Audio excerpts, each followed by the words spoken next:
الحمدللہ لحضرت الجلالتی والصلاة والسلام علی خاتم الرسالہ وعلی الصحابة والقرابة والنجابہ اما بعد فاعوذ باللہ السمیع العلیم من الشیطان الرجیم بسم اللہ الرحمن الرحیم۔ معزز و محترم جج صاحبان، السلام علیکم ورحمۃ اللہ وبرکاتہ۔ جناب صدر، یہ بات نوامی سے فطرت میں سے ہے کہ کسی بھی انسان کا نقطہ عروج اس وقت شروع ہوتا ہے جب وہ اپنی قوت مدرکہ کو بروئے کار لاتے ہوئے تبدیلی کی راہوں پر گامزن ہوتا ہے۔ سوئے منزل چلتے ہوئے راہی کے لیے بے شمار مصائب و آلام کا ایک بحر تندخیز آتا ہے جو اسے ہجوم یاس و کلفت میں گھیر کر مراجعت پر مجبور کرنا چاہتا ہے، لیکن جناب صدر اس سفر جاں گسل میں وہی فتح یاب ہوتا ہے جو حالات کے ان جاں گداز اور خار آلود راستوں سے سیل تندرو بن کر چل دوڑتا ہے۔ حضرت علامہ اقبال کچھ یوں بیان فرماتے ہیں کہ گزر جا بن کے سیل تندرو کوہو بیاباں سے، گزر جا بن کے سیلے تندرو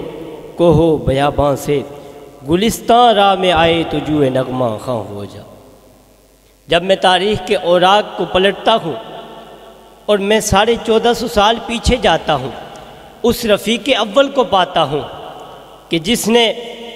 ایک ایسا کارنامہ سر انجام دیا جو شاید دیا تو ہوگا لیکن بہت کم لوگوں نے، کہ اس شخص نے اپنا مال، اپنی جان، اپنی اولاد اور اپنا ملک بارگاہ مصطفیٰ کریم میں پیش کیا، اور پیش کرنے کے بعد ایک نعرہ لگایا جو قیامت تک ایسے ایوانوں میں بار بار گونجتا رہے گا، اور وہ یہ نعرہ تھا، صدیق کے لیے ہے خدا کا رسول بس۔ جناب صدر، جب آپ کا بیٹا ایمان لایا تو وہ عرض کرنے لگا، ابا حضور جنگ کا موقع تھا، آپ میری تلوار کی زد میں آئی، میں نے آپ کو ابا سمجھ کے چھوڑ دیا۔ تو والد محترم جب بارگاہ مصطفیٰ کریم کے آداب کو جانتے ہیں اور جانتے ہوئے پہچانتے ہوئے اپنے بیٹے کو جواب دیتے ہیں، یہ نہیں کہتے بیٹا تیرا بھلا ہو تو نے مجھے بچا لیا، آج میں تیرے سامنے موجود ہوں، بلکہ کچھ یوں کہتے ہوئے پائے جاتے ہیں، بیٹا وہ تو تھا جس نے مجھے ابا سمجھ کر چھوڑ دیا، خدا کی قسم اگر تو صدیق کی تلوار کی زد میں آتا تو میں تجھے بیٹا سمجھ کے نہ چھوڑتا بلکہ مصطفیٰ کریم کا گستاخ سمجھ کر تیرا سر تن سے جدا کر دیتا۔ یوں اپنے بیٹے کو قربان کرنے کے جذبے سے آپ نے ایک مرتبہ پھر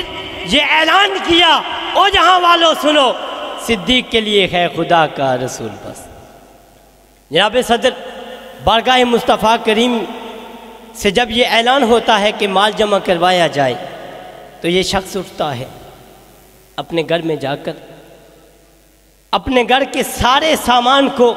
اپنے ساتھ لے لیتا ہے اور خود اپنے جسم پر